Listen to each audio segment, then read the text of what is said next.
Genesis chapter 37. Now Jacob lived in the land where his father had resided, the land of Canaan.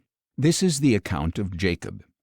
When Joseph was 17 years old, he was tending the flock with his brothers, the sons of his father's wives Bilhah and Zilpah, and he brought their father a bad report about them. Now Israel loved Joseph more than his other sons, because Joseph had been born to him in his old age. So he made him a robe of many colors. When Joseph's brothers saw that their father loved him more than any of them, they hated him and could not speak a kind word to him. Then Joseph had a dream, and when he told it to his brothers, they hated him even more. He said to them, "Listen to this dream I had. We were binding sheaves of grain in the field, and suddenly my sheaf rose and stood upright, while your sheaves gathered around and bowed down to mine." "Do you intend to reign over us?" his brothers asked. "Will you actually rule us?" So they hated him even more because of his dream and his statements. Then Joseph had another dream and told it to his brothers. "Look," he said, "I had another dream, and this time the sun and moon and 11 stars were bowing down to me."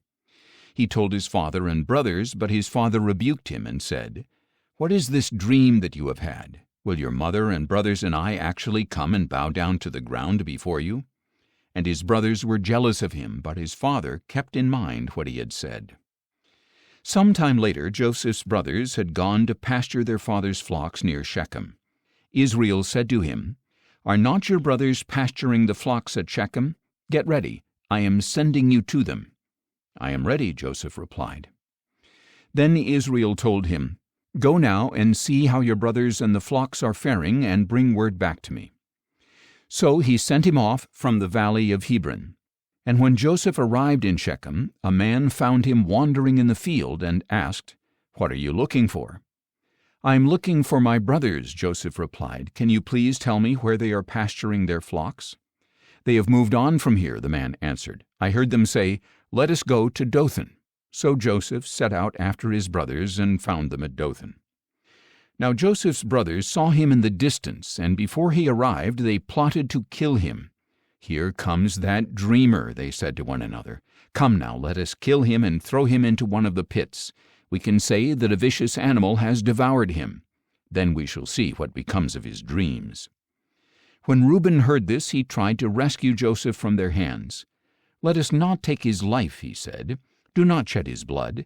Throw him into this pit in the wilderness, but do not lay a hand on him." Reuben said this so that he could rescue Joseph from their hands and return him to his father. So when Joseph came to his brothers, they stripped him of his robe, the robe of many colors he was wearing, and they took him and threw him into the pit. Now the pit was empty, with no water in it. And as they sat down to eat a meal, they looked up and saw a caravan of Ishmaelites coming from Gilead. Their camels were carrying spices, balm, and myrrh on their way down to Egypt. Then Judah said to his brothers, "What profit will we gain if we kill our brother and cover up his blood? Come, let us sell him to the Ishmaelites and not lay a hand on him, for he is our brother, our own flesh." And they agreed. So when the Midianite traders passed by, his brothers pulled Joseph out of the pit and sold him for 20 shekels of silver to the Ishmaelites, who took him to Egypt. When Reuben returned to the pit and saw that Joseph was not there, he tore his clothes, returned to his brothers and said, "The boy is gone. What am I going to do?" Then they took Joseph's robe, slaughtered a young goat, and dipped the robe in its blood.